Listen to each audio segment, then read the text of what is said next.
Hey everybody, Gavin here. The main purpose of today's video is just to give you a little bit of an insight and guidance maybe when you're a beginner at smoking pipes. I think I found when I first started smoking pipes, it was a massive thing. I didn't know anything about it, so I didn't know what pipe to pick, what tobacco do you pick, and then it was how do you pack the pipe, how do you light the pipe, and these sort of questions you ask yourself. And I found myself, like you, going on YouTube and looking for video tutorials to try and give you a little bit more of an insight on what to do. And I found a few quite good, a few were sort of sketchy, but believe me when I tell you, you find your own way, you really do. I found a lot of people seem to do it the same way. For me, that didn't really work, and I'm going to go into that way and the way that I found does it for me. And yeah, you need to see who does what and how they do it, and you will find your own way. Not just in packing the pipe, but lighting the pipe as well. I personally found that I was constantly relighting it, and I was asking people, how many relights you need to do. I was thinking, surely you light a pipe and that should keep going throughout. It doesn't. It doesn't matter if you light the pipe once or you light it 100 times. It's down to the pure enjoyment, okay? That's my phone, excuse me. So let's get started. So the first thing, what pipe do I have? I didn't have any pipes. I liked the idea of doing it. It was something I wanted to get into. So I went online and I bought myself this. This is just a plain and simple corncob pipe. This cost me £10 off Amazon. I later found out a few weeks after when I went to buy the tobacco from a tobacconist cigar shop in Oxford, near where I live. He sells these for £7. There we go. I don't mind. I paid £10 for it. But the one thing he did was he didn't turn his nose up, but he said, what kind of pipe have you got there? And I said, well, I bought myself a corncob. He went, oh dear. I'm like, were they bad? He said, well, they're not the best. Let me tell you, this is one of the best pipes I've had. Okay? If you get yourself a corncob to begin, they are an ideal beginner's pipe.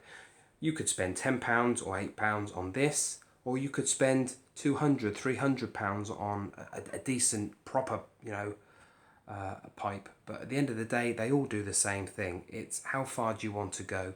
And you don't want to go buying something that is astronomical, because if pipe smoking is not for you, you've wasted your money. So I took this in. I didn't take this in. I went in. I told him I got a corn cob, So I bought my tobacco. Feeling a little embarrassed, and you shouldn't be sort of made to feel that way, but I did. So I started looking at the pipes he had, and I questioned, how much is this, how much is this? So I ended up buying this, a Briar pipe. Very good pipe, not bad at all.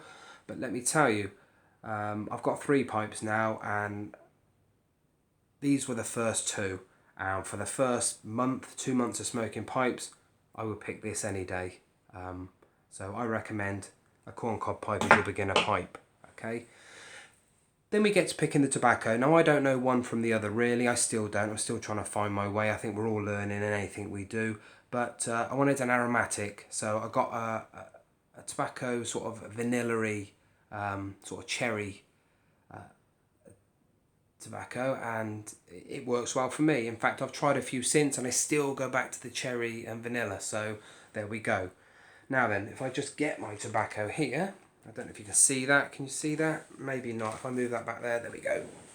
Now for me, so you get your pipe. Now I find it, if you get the tobacco, and now I just gently start putting it in, okay?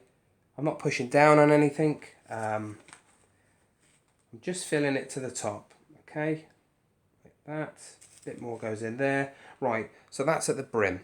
Okay, I don't know if you can see that. There we go. Now all I do now is just a light touch, just so it goes down a little bit. Once it's done that, a little bit more. Same again, no pressure, just enough that it goes down. And there we go. Okay, so just so you get a sponginess as it's just below the top, okay? And that is where you want to be. All right. I was finding people, they say, you put some in, you push it down, you put some more in, you push it down, and then you get your thumb and you twist it just so it gets, but you do, because you don't want too much air in there. Okay, you don't want too much air in there because you will just be sucking and sucking, but you don't want to compress it too tight because you just won't get a draw out of it. A simple way of finding out. So once you've packed it, give it a... Can you hear that going through there? Now I think that's ideal. Okay, it's finely packed. You're getting air through it. People may be watching this and saying, "Well, I don't really agree with that." Trust me, it works for me. Okay. The other thing is, the tools that you need are very, very basic. Okay, so you need your tobacco, you need your pipe, you need one of these, definite. This is just a tamper. Okay, this has got 3 little gadgets, so I don't really know what that's for, if I'm completely honest. But this is just to sort of poke and move the tobacco around a little bit. But the tamp is the main thing you need. Okay. Now what you do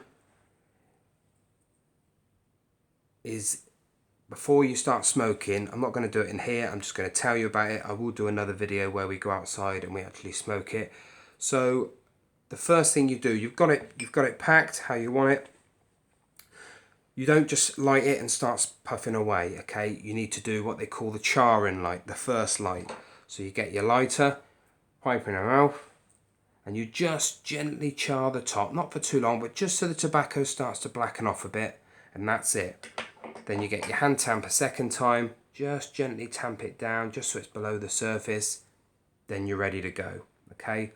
Light again, circular motions I find. I mean, I use a normal clipper lighter, but if you've got a pipe lighter which has a downward flame, then perfect. It's whatever works for you, okay? Then you light and you gently start puffing, and you don't need to be constantly, okay? You just gentle sips. They say like you're sipping wine, so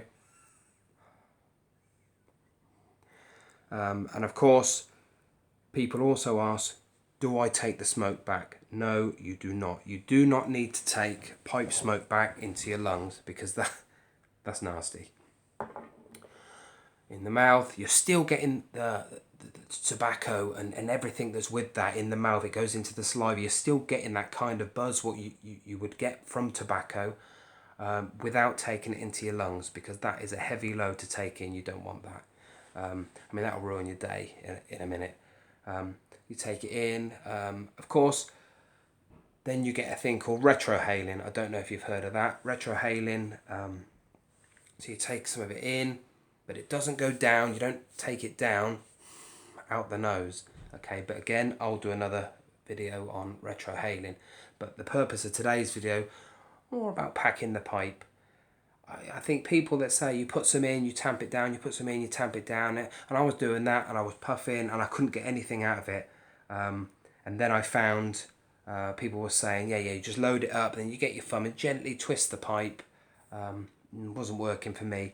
I find lightly putting it in, gentle press down at the end, bit to the top, press down just so it's below the surface, and you're ready to go. Try it, put your comments down at the bottom.